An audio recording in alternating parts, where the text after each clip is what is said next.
সবুজ বাংলা কৃষি ফার্ম চ্যানেলে আপনাদেরকে স্বাগতম।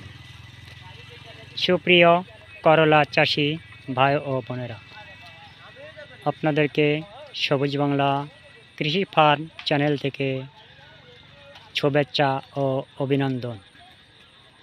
আজ আপনাদেরকে দেখাবো করলা চারা রোপণ পদ্ধতি, সারি থেকে সারি এবং চারা থেকে চারার দূরত্ব কতটুকু।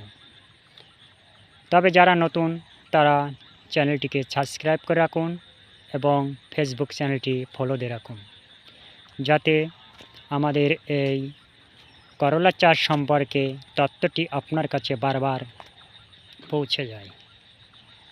এবং নতুন যারা, তাদের জন্য জমি তৈরি এবং সার প্রয়োগ মাত্রা নিয়ে পুনরায় কিছুটা আলোচনা করছি। আসুন, এটা হলো মালঞ্চি পদ্ধতিতে করলা চাষ।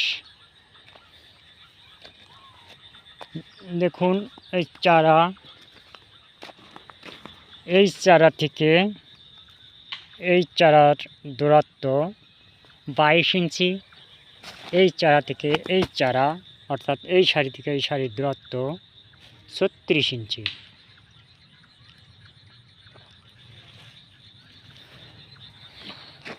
এবং সার প্রয়োগ মাত্রাটি বলে দিই।